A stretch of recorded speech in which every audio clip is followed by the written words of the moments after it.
You can't decide between the Bravia 9 and the TCL QM851G. The former is the best mini LED TV you can get in 2024, while the latter is the giant killer of mini LED TVs in 2024. So how far apart are they? Or maybe the better question is, in monetary terms, is the Bravia 9 worth 2 TCL QM8s? Today we answer all of these questions and more by comparing their technologies, philosophy, and image quality.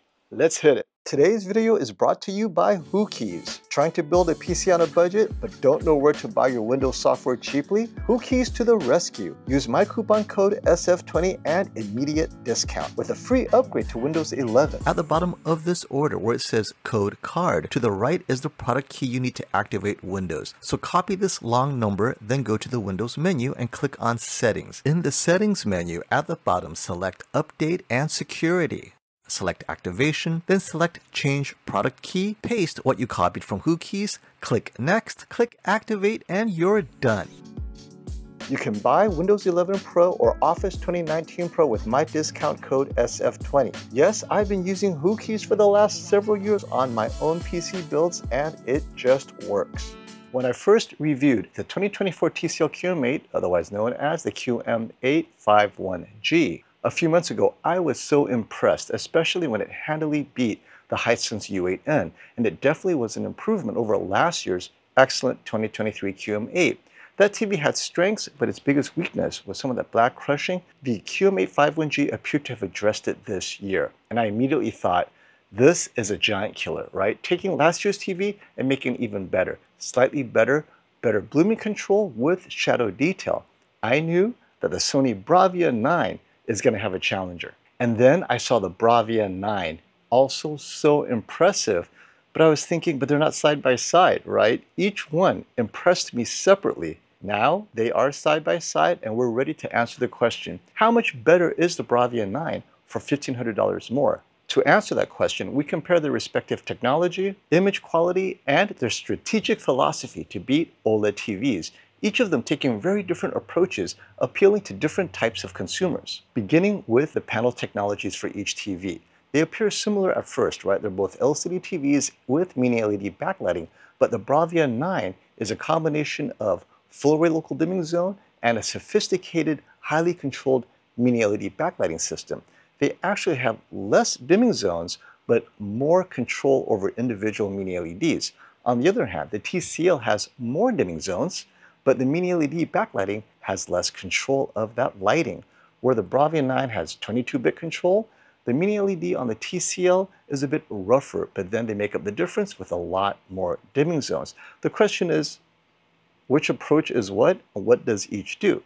So we're going to talk about that at the end, after I compare their image quality, to explain to you how each approach affects image quality. You'll be surprised. If you remember, during my Bravia 9 review earlier this month, and you can check it out up here, you notice that the TCL QM8 appeared to have kept up with the Bravia 9 more often than not in the bright HDR content that I selected, but specifically though, how they treated specular highlights was very much how the TVs were different, where the TCL QM8 wanted to hit those specular highlights hard, just like an OLED TV. The Bravia 9 didn't want to hit it too hard because there is a compromise, a drawback to how shadow detail is affected. In the QM8's case, by hitting the specular highlights so brightly, it raised the black levels, introducing a little bit of clouding and blooming around the brightest parts of that shadow detail image. Well, the Bravia 9, that wasn't the case. It was uniform, but the specular highlights weren't quite as bright.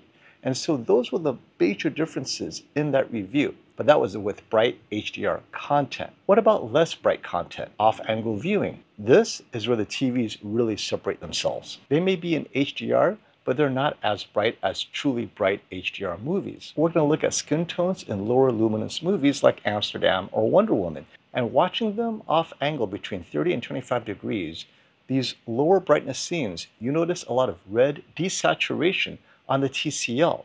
The greens and blues stay strong in bright content, right? Like this and this.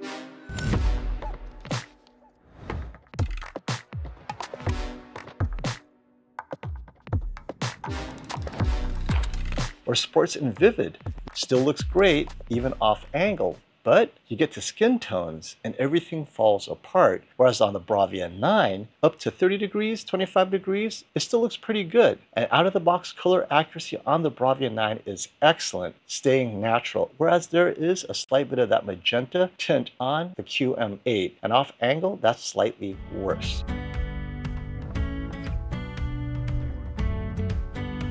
So normally lit content, slightly lower luminous content, old TV shows, off angle a little bit, and the TCL QM851G falls off a cliff. It doesn't look as good at all. And this is why TCL is introducing an all-new technology next year called WHVA, which addresses off-angle viewing, and it is much needed. The question is, can it match or beat the benchmark this year? That is the Bravia 9. And many of you are asking, well, what about Samsung's amazing ADS Pro?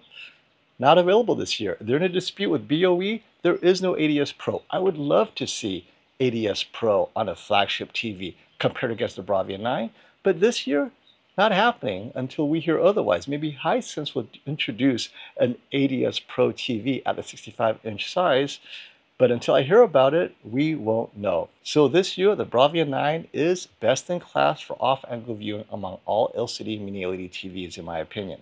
But of course, not all is perfect with the Bravia 9. At 45 degrees or more, definitely not recommended. Even the Bravia 9 loses color saturation and contrast. If you need to watch at a wider viewing angle beyond 25 degrees, significantly beyond that, get an OLED TV. Which takes us to their product philosophy, beginning with the TCL QM851G.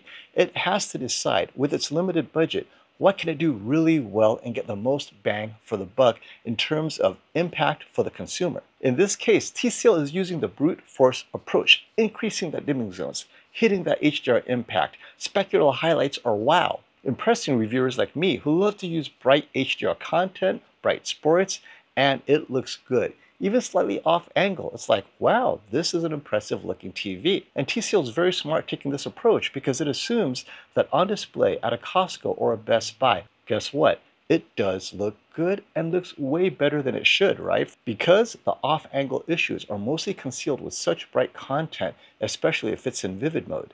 The Bravia 9, on the other hand, took a more complicated approach, right? It's got dimming zones, but not just that. Its mini LEDs are individually dimmable, giving it more control over both brightness and shadow detail. It's more expensive, but gives you a more effective coverage over many different types of content. Bright, not so bright, super bright, shadow detail, slightly off angle. The Bravia 9 is attempting to address all of them. Choose the TCL QM8 if you watch mostly sports. Vivid mode, bright HDR content because you want that wow impact in your face, and you're on angle more often than not. This TV will kill it and beat most TVs way above its price range. So why choose the Bravia 9? Or rather, let me rephrase this question. Is the Bravia 9 worth twice as much as the TCL QM851G? Yes. The TCL QM8 does one thing really well. Bright content kills it. But if you watch more than that one type of content, older TV shows, skin tones with lower luminance, HDR and SDR, you're going to need a second TV. Well, the Bravia 9 covers them all. So for the price of two TCL QM8s, indeed, the Bravia 9 gets you twice the performance because it's giving you image quality at all brightness levels, wider viewing angle, more color accuracy out of the box, and the same HDR impact as the TCL QM8.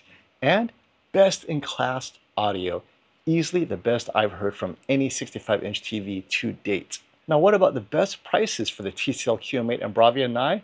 Well, check my links below. I will always list the latest deals for you guys. And if you're still confused about the TCL QM8 Bravia 9, which one to get, let me know in the comment below.